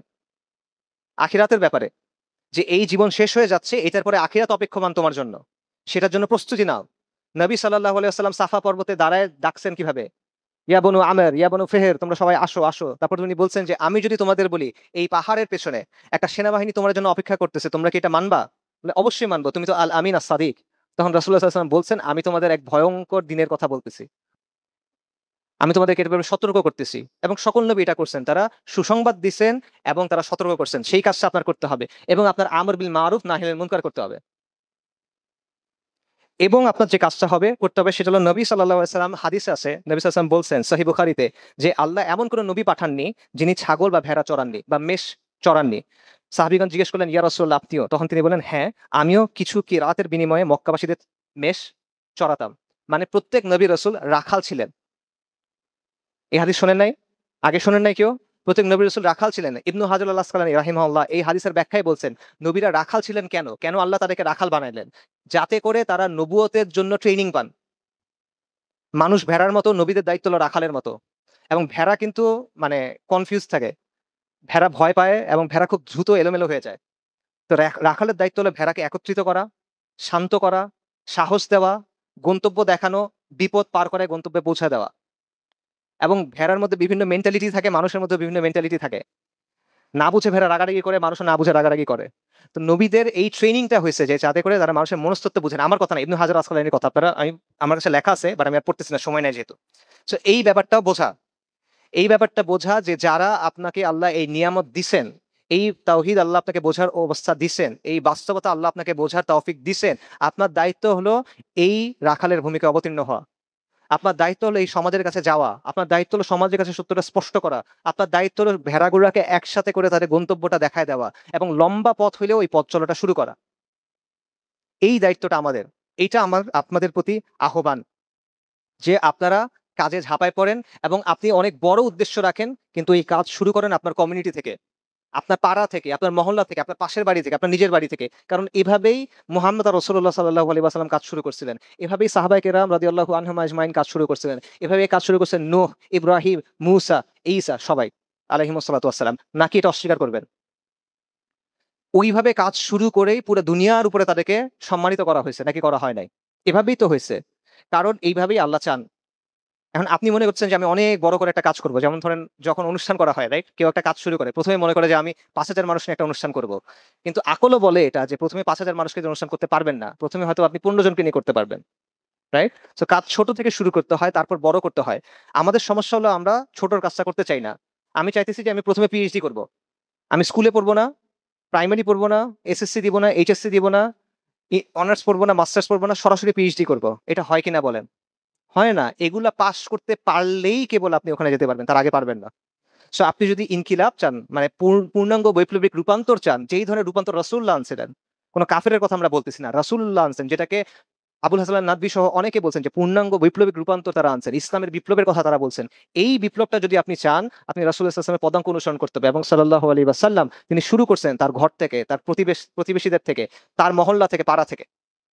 এখান থেকে আপনার কাজ শুরু করতে হবে। এবং যদি নবী এবং আম্বিয়া কেরাম আলাইহিমুস সালাতু ওয়াস সালাম তাদের শেখানো মূলনীতি অনুযায়ী এবং সত্যকে গোপন না করে আপনি এই দাওয়ার কাজটা করেন, আপনি এই আমর বিল মারুফ নাহিল মুনকারের কাজটা করেন, আপনি মানুষের কাছে যান এবং আপনি আল্লাহর প্রতি সৎ থাকেন, ইনশাল্লাহ আপনি দেখবেন সমাজের মধ্যে কয়েকটা বিষয় ঘটবে। প্রথম যে বিষয়টা ঘটবে সেটা হলো সত্য এবং মিথ্যা স্পষ্ট হইতে থাকবে। এটা আল্লাহর সুন্নাহ। আল্লাহ আযজা ওয়া জাল যখনই নবীকে পাঠাইছেন কোন জায়গায়, হক এবং বাতিল আলাদা হয়ে গেছে। হক এবং বাতিল যখন মিলেমিশে থাকে, এটা সবার জন্য অস্পষ্ট। মানুষ এটার মধ্যে ফিতনার মধ্যে পড়ে এবং নবীরা এসে এটা স্পষ্ট করে দেন। এবং তখন মানুষ বাধ্য হয় যে কোনো একটা বেছে নিতে। একদিকে ঈমান, একদিকে কুফর। এইবার সমাধান হবে। সেই সমাধান আল্লাহ আযাব দিয়ে আনতে পারেন, সেই সমাধান আল্লাহ হিজরতের নির্দেশ দিয়ে আনতে পারেন, সেই সমাধান আল্লাহ জিহাদের ফি সাবিলিল্লাহর মাধ্যমে আনতে পারেন। কিন্তু আগে ওই হুজ্জতটা কায়েম করতে হবে। আগে সমাজকে ভাগ করে দিতে হবে। নবী আলাইহিমুস সালাতু ওয়াস সালামের ব্যাপারে কুরাইশরা বলতো যে এই লোক অরাজকতা সৃষ্টি করে। নাউজুবিল্লাহ। এই লোক অস্থিতিশীলতা সৃষ্টি করে। এই লোক স্বামী এবং স্ত্রী, পিতা এবং পুত্র, ব্যক্তি এবং গোত্র, ভাই এবং ভাইকে আলাদা করে দেয়। বাস্তব তো। কারণ আল্লাহ আযজা ওয়া জাল্লা আমাদেরকে বলছেন তাওহীদ এবং শিরক আলাদা থাকবে, ঈমান এবং কুফর আলাদা থাকবে এবং মুমিন এবং কাফের আলাদা থাকবে। এই কাজটাই নবীরা করছেন, এই কাজ আপনার করতে হবে। আপনার কুফর এবং শিরক, কুফর শিরক আর ঈমান এবং তাওহীদ আলাদা করে দিতে হবে। এটা স্পষ্ট করতে হবে। এবং এইভাবে যদি আপনি কাজ করেন, ছোট থেকে শুরু করে ইনশাআল্লাহ আল্লাহ এই কাজটা করে দিবেন। দ্বিতীয় যে কাজটা হবে সেটা হলো মানুষের মধ্যে এই প্রশ্নটা বারবার আসবে যে আসলেই তো আমাদের ভবিষ্যতে কি থাকবে? আমাদের ভবিষ্যতে কি আল্লাহর নিজাম থাকবে নাকি গায়রুল্লাহ নিজাম থাকবে? এখানেও সে কোনো না কোনো একটা জিনিস মেনে নিতে বাধ্য হবে। যেকোনো একটা নেক, আপনার দরকার নাই। আপনার দায়িত্ব না যে সবাইকে এদিকে নিয়ে আসা। আপনার দায়িত্বটা পৌঁছায় দেওয়া। এবং আপনি যদি এটা পৌঁছায় দেন, তারা কোনো না কোনো একটা অংশের দিকে যাবে। এবং যখন তারা কোনো না কোনো একটা অংশের দিকে যাবে, তখনই সমাজ উর্বর হবে এটার সমাধানের জন্য। আপনাদের চোখের সামনে উদাহরণটা হলো ২০২৪ সালের অগাস্টে বা জুলাইতে যখন হাসিনার বিরুদ্ধে আন্দোলন হলো, আন্দোলনের যেই বিষয়টা মানুষের কাছে স্পষ্ট ছিল ওইটা সমাধান হয়েছে। যেই বিষয়টা অস্পষ্ট ছিল সেটা সমাধান হয় নাই, হবেও না। স্পষ্ট ছিল যে প্রশ্ন হলো হাসিনা থাকবে না হাসিনা যাবে। এটা ছিল মূল প্রশ্ন। এবং সবাই এই প্রশ্নে একটা না একটা অবস্থান নিছে। তাই এটা সমাধান আসছে। কিন্তু হাসিনা যাওয়ার পর কি হবে? এটার উত্তর মানুষের কাছে স্পষ্ট ছিল না। এটা নিয়ে আলোচনাও ছিল না। এই কারণে এটা কোনো সমাধান আসে নাই। একইভাবে সমাজকে যখন আপনি এই প্রশ্নের উপর আনতে পারবেন যে তুই এটা জবাব দিবি। মানে তুমি কোনটা নিবা? তুমি আল্লাহর আইন নিবা না গায়রুল্লাহর আইন নিবা? যখনকে সমাজকে আপনি এই অবস্থায় আনবেন, কোনো না কোনো একদিকে সমাজ যাবে। কিন্তু যদি আপনি আলোচনা না করেন, যদি আপনার সামনে না আসেন, যদি আপনি শুধুমাত্র ফজিলতের আলাপ করেন এবং মৃত্তিকার সুন্নতের কথা বলেন, এই সমাধান জীবনে আসবে না। এবং মানুষের মনোজগতে এই পরিবর্তনটা আসবে। আরেকটা জিনিস হবে যদি আপনি এই বাস্তবতাগুলো সামনে রেখে এই দায়িত্বগুলো পালন করে এবং এই আহ্বানে সাড়া দিয়ে কাজটা করেন ইনশাআল্লাহ, সেটা হলো আপনি একটা শক্তি তৈরি করতে পারবেন যেটা হলো মানুষকে দিয়ে। শক্তির কয়েকটা উৎস আছে ইতিহাসে বা দুনিয়াতে। একটা শক্তির উৎস হলো যেটা সবচেয়ে ভালো উৎস, সেটা হলো গিয়ে অস্ত্রের শক্তি। আনজালনাল হাদিদ ফিহি বাসুন শাদীদ। আল্লাহ সুবহানাহু ওয়া তাআলা বলছেন আমি নাজিল করেছি লোহা, যাতে আছে প্রচন্ড শক্তি। রাইট? সো অস্ত্রের শক্তির চেয়ে ভালো শক্তি হয় না। কিন্তু এই শক্তি আপনার নাই। এই শক্তির রাস্তা আপনার সামনে এখন নাই। আরেকটা শক্তি হলো প্রাতিষ্ঠানিক শক্তি, সম্পদের শক্তি, প্রতিষ্ঠানের শক্তি, সরকারের শক্তি। এই শক্তিও আপনার নাই। এই শক্তিতে যাওয়ার ওয়েও আপনার জন্য নাই। এই শক্তিতে যাওয়ার শর্ত হইলো শিরক করে ঢুকো। এটা হলো এমন একটা অবস্থা যে এই বাসায় ঢুকতে হলে, এই রাস্তা দিয়ে যাইতে হলে এই মূর্তির সামনে সিজদা দিয়ে যাও। এরকম একটা হাদিস আছে না, আপনারা শুনছেন না যে একটা মাছির জন্য এক ব্যক্তি জাহান্নামে যাবে এবং এক ব্যক্তি জান্নাতে যাবে। দুজন ব্যক্তি যাচ্ছিল একটা রাস্তা দিয়ে এবং সেই রাস্তায় একজন তাদেরকে রাস্তা আটকাইছে। তারা একটা চেকপোস্ট দিছে আরকি। এবং তারা বলছে এখানে এই মূর্তি আছে। আমাদের নিয়ম হলো যারাই এখান দিয়ে যাবে তাদের এই মূর্তির সামনে কিছু না কিছু উৎসর্গ করতে হবে। তো দুজন ব্যক্তি বলছে আমাদের কাছে কিছু নাই, কি উৎসর্গ করবো? আমরা মুসাফির মানুষ বের হয়েছে, উৎসর্গ কি করবো? বলে যে না, কিছু না কিছু উৎসর্গ করতেই হবে। বলে আমাদের কাছে কিছু নাই। তো বলছে, আচ্ছা ঠিক আছে, একটা মাছি উৎসর্গ করো। এটা ওরাই মাছি দিল, বলে যে এটা তুমি বলো, আমি এটা উৎসর্গ করলাম, তাহলে যেতে দিব। দুজনের মধ্যে একজন এটা করলো, তা যেতে পারলো। আরেকজন বললাম এটা করবো না, সে মুমিন, তাকে মেরে ফেললো। নবী সাল্লাল্লাহু আলাইহি ওয়াসাল্লাম হাদিসে বলছেন এই মাছির জন্য যেই ব্যক্তি ওই মাছি উৎসর্গ করলো সে গেল কোথায়? জাহান্নামে। আর যে মারা গেল সে গেল কোথায়? জান্নাতে। সো আপনার সামনে ওই প্রতিষ্ঠানে যাওয়ার শর্ত দিয়ে দিছে, তুমি এটা মানবা যে বিধানদাতা আল্লাহ না। এটা কি বলেন? এটা কুফর। তুমি মানবা যে বিধানদাতা অন্য কেউ। সো আপনার সামনে এই প্রতিষ্ঠানে যাওয়ার জায়গা নাই। আপনার সাথে একমাত্র শক্তির অন্য যে উৎসটা আছে, একমাত্র এই মুহূর্তে বুনিয়াদি পর্যায়ে আপনার সামনে যেই উৎসটা আছে, যে অপশনটা আছে, সেটা হলো মানুষ। এবং মানুষের শক্তিকে তাচ্ছিল্য করার কিছু নাই। মানুষের শক্তি অনেক পাওয়ারফুল শক্তি। মানুষের শক্তির কারণে এই যে আমাদের সামনে যে দানব ছিল, যেই দানব ছিল যাকে সবাই খুব ভয় পাইতো, এই হাসিনা নামের দানব, সেই দানব হেলিকপ্টার নামাইছে, অ্যাপাচি নামাইছে, ট্যাঙ্ক নামাইছে, সবকিছু করছে, স্নাইপার নামাই দিছে, কিন্তু তাকে পালাই যেতে হয়েছে। বাস্তবতা, কারণ লক্ষ লক্ষ মানুষ যখন রাস্তায় নেমে যায় তখন সে টিকতে পারে নাই। এবং এটা এরকম উদাহরণ পৃথিবীতে আছে। সো মানুষের শক্তিটা শক্তি, আমি এটা বুঝার এই জন্য আমি বলতেছি না যে মানুষ দিয়ে সবকিছু হবে। আমি এটা বোঝানোর জন্য বলতেছি যে মানুষের শক্তিটা একটা শক্তি, এটাকে তুচ্ছ তাচ্ছিল্য কইরেন না। এই শক্তিটার বাস্তবতা আছে। অনেক বিষয় আমর বিল মারুফ নাহিল মুনকার থেকে অনেক বিষয় আপনি করতে পারবেন মানুষের এই শক্তিকে কাজে লাগায়। এবং আপনার সামনে এখন শক্তির অন্য কোনো অপশন নাই, এই অপশনটা আছে। সো এই শক্তির উৎসটাকে ব্যবহার আপনার করতে হবে। ঠিক আছে, আমি সামারি করি এবং আমি এখানে শেষ করতেছি। আমি আপনাদের ৩টা দায়িত্বের কথা বলছি, যেটা আমার এবং আপনার সবার উপরে। প্রথম দায়িত্ব হলো তাওহীদকে জানা, বোঝা, মানা, বাস্তবায়ন করা এবং এটার দিকে আহ্বান করা বাস্তবতার সাথে মিলায়। ২ নাম্বার আমর বিল মারুফ নাহি আনিল মুনকার বাস্তবতার সাথে মিলায়। ৩ নাম্বার আল্লাহর জমিনে আল্লাহর দ্বীন কায়েম করার চেষ্টা করা। ২টা বাস্তবতা। প্রথম বাস্তবতা, এই সমাজে আপনি দুর্বল, এই সমাজে আপনি সেকেন্ড ক্লাস সিটিজেন। দ্বিতীয় বাস্তবতা, আল্লাহর জমিনে আল্লাহর দ্বীন কায়েম করার জন্য আমাদের একটা আমূল পরিবর্তন দরকার, একটা বৈপ্লবিক রূপান্তর দরকার। বৈপ্লবিক রূপান্তরের যদি ২টা মারহালা ধরি, ২টা স্তর ধরি, ২টা ধাপ ধরি, আমরা আছি প্রথম ধাপে, বুনিয়াদি ধাপে। আমরা অনেক দূরে এখনো গন্তব্য থেকে। এই বাস্তবতা মেনে নিয়ে আপনার কাজ করতে হবে। এবং তারপর আহ্বানটা হলো, তাহলে আমরা কাজ শুরু করি আমাদের সীমিত সামর্থ্য নিয়ে, আল্লাহর উপর তাওয়াক্কুল করে, এবং আম্বিয়ায়ে কেরাম আলাইহিমুস সালাতু ওয়াস সালাম এবং মুহাম্মদ রাসূলুল্লাহ সাল্লাল্লাহু আলাইহি ওয়াসাল্লাম এবং সাহাবায়ে কেরাম আজমাইন রাদিয়াল্লাহু আনহুম আজমাইন, তাদের সুন্নাহ অনুসরণ করে এই শিক্ষাগুলোর উপরে, যে শিক্ষাগুলোর কথা আমি বললাম, তাওহীদ, কুফর এবং ঈমানের সংঘাতকে স্পষ্ট করা, আল ওয়ালা ওয়াল বারা, সুসংবাদদাতা এবং সতর্ককারী, আমর বিল মারুফ নাহি আনিল মুনকার, এবং রাখালের যে দায়িত্ব, সেই দায়িত্ব নিয়ে আমরা কাজ শুরু করি। ইনশাআল্লাহ এই কাজটা যদি আমরা করি, প্রথমত সবচেয়ে বড় লাভটা কি? সে বড় লাভটা হলো ইখলাসের সাথে যদি আমি করি, আমি আল্লাহর কাছে ওজর দেওয়ার আশা রাখি। সুনিশ্চিত না, বাকি আমি আশা রাখি। দ্বিতীয়ত হলো, এটা সমাজের মধ্যে ঈমান এবং কুফরের মেরুকরণ আনবে ইনশাআল্লাহ তাআলা। তৃতীয়ত হলো, এটা মানুষের মনের মধ্যে এই পরিবর্তনটা আসবে, তাকে এই প্রশ্নের মুখোমুখি দাঁড় করায় দিবে যে আমরা আমাদের জন্য কি চাই। আল্লাহর আইনটা চাই, আল্লাহর হিদায়াত চাই, নাকি কাফেরের আইনটা চাই, তাগুতের আইনটা চাই। এবং তারপরে যেটা আমরা অর্জন করতে পারবো ইনশাআল্লাহ তাআলা, সেটা হলো আমরা একটা শক্তি তৈরি করতে পারবো, যেটা মানুষের মাধ্যমে তৈরি হবে, যেটা রাখালের ভূমিকা পালন করার মাধ্যমেই তৈরি হবে, অন্য কোনোভাবে হওয়ার সম্ভাবনা আমি আপাতত দেখতেছি না। ওয়া আখিরি দাওয়ানা আলহামদুলিল্লাহি রাব্বিল আলামিন। আসসালামু আলাইকুম ওয়া রাহমাতুল্লাহ।